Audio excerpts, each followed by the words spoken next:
জেলে বন্দী ভাঙড়ের তাজা নেতা আরাবুল ইসলামের মুক্তির দাবিতে আদালত চত্বরে গড়াগড়ি থেকে সোশ্যাল মিডিয়াতে প্রতিবাদে সরব তৃণমূল কর্মীরা। লোকসভা নির্বাচনে নির্ঘণ্ট প্রকাশ হয়ে গিয়েছে। শাসক থেকে বিরোধী প্রায় সব পক্ষের প্রার্থীরা জোরদার প্রচার শুরু করে দিয়েছেন। আমরা বারাইপুরে যেটা গড়াগড়ি খেয়েছি বা মানত করেছিলাম যে এই কেসের যেন জামিন হয় বা মুক্ত হয়, তার জন্য আমরা মানত করার পরে আমরা গড়াগড়ি খেয়েছি এই আনন্দেতে।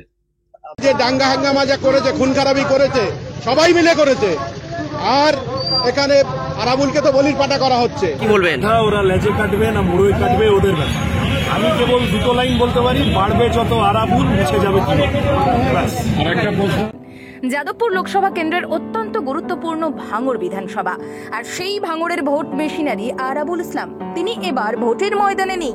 তিনি বর্তমানে বারুইপুর জেলে কারাবন্দী। তার মুক্তির দাবিতে কোর্ট চত্বরে ধুলোয় গড়াগড়ি খেয়ে বিক্ষোভ দেখানো থেকে সোশ্যাল মিডিয়াতে আরাবুলের মুক্তির দাবিতে সরব হয়েছেন তৃণমূল কর্মীরা। গত বিধানসভা নির্বাচনে এই ভাঙড় বিধানসভা কেন্দ্রে জয়ী হন আইএসএফ। সুতরাং একদা তৃণমূলের শক্ত ঘাঁটি ভাঙড় পুনরুদ্ধার করতে মরিয়া তৃণমূল নেতৃত্ব। কিন্তু লোকসভা ভোটের প্রাক্কালে আইএসএফ কর্মী খুনের ঘটনায় 8ই ফেব্রুয়ারি গ্রেফতার হন ভাঙড় 2 নম্বর পঞ্চায়েত সমিতির সভাপতি তথা প্রাক্তন বিধায়ক আরাবুল ইসলাম। জামিন পাওয়া তো দূরস্থ, তাঁকে একের পর এক কেসে ট্র্যাক করে কখনো পুলিশ হেফাজত তো আবার কখনো জেল হেফাজতে রাখা হচ্ছে। এই আবহে ভোট ময়দানের নেতা ভাঙড়ের তাজা নেতা নেই, তথা ভাঙড়ের ভোট মেশিনারি আরাবুল ইসলাম নেই। তার অনুগামী থেকে সাধারণ কর্মী সমর্থকেরা কার্যত মুষড়ে পড়েছেন।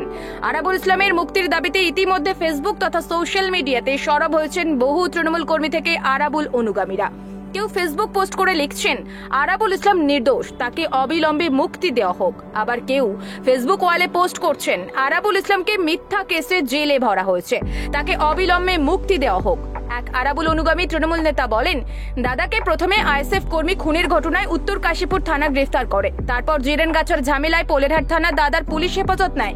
এখন শুনছি ভাঙড় থানার একটি পুরনো মামলায় দাদাকে জড়ানো হয়েছে।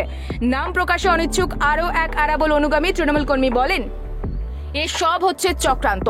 আরাবুল দাকে রাজনৈতিক ময়দান থেকে সরিয়ে দিতে চক্রান্ত চলছে। সোশ্যাল মিডিয়াতে প্রতিবাদের পাশাপাশি এবার একেবারে বারুইপুর কোর্ট চত্বরে আরাবুল ইসলামের মুক্তির দাবিতে ভাঙড়ের বামনঘাটা গ্রাম পঞ্চায়েতের তৃণমূলের পঞ্চায়েত সদস্য দিলীপ পাত্র ধুলোয় গড়াগড়ি খেয়ে বিক্ষোভ দেখান। তার দাবি, দাদাকে মিথ্যা কেসে ফাঁসানো হয়েছে।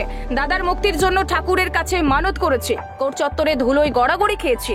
যদিও এ বিষয়ে ভাঙড়ের পর্যবেক্ষক শওকত মোল্লা বলেন, এটা বিচারাধীন বিষয়, এ বিষয়ে মন্তব্য করা ঠিক হবে না।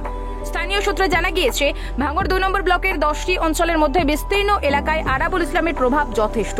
তার এক ডাকে কয়েক হাজার তৃণমূল কর্মী মিটিং মিছিলে উপস্থিত হয়ে যেত, কিন্তু এই ভোটের ময়দানে নেই আরাবুল। সুতরাং কর্মী সমর্থকদের মধ্যে উচ্ছ্বাস, উৎসাহ, উদ্দীপনা সেই আগের মতন আর নেই বলে মনে করছেন নেতৃত্বরা। আরাবুলের অনুপস্থিতি যে একটা ফ্যাক্ট তা মানছেন ভাঙড়ের স্থানীয় নেতৃত্ব। এটা সম্পূর্ণ তার নিজস্ব বিষয়, সে করতেই পারে। হয়তো সে একজন দলের অনুগত সৈনিক হিসেবে দলের একজন কর্মী জেলে আছে, স্বাভাবিক কারণে সেটা করতেই পারে। এটাতে কোনো অসুবিধা কিছু তো আমি দেখছি না। ভাঙড় জুড়ে ফেসবুকে পোস্ট হচ্ছে যে অন্যায়ভাবে আরাবুল ইসলামকে গ্রেপ্তার করে রাখা হয়েছে, দলেরই কোনো একটা অংশ তাতে মদত দিচ্ছে। দেখুন, এটা সাব জুডিশিয়াল ম্যাটার, এই বিষয়ে কিছু বলবো না। যেহেতু এটা বিচারাধীন বিষয় রয়েছে, যেটা কেসে সেখানে হিয়ারিং চলছে, এইটা নিয়ে কোনো মন্তব্য করা বোধহয় ঠিক হবে না।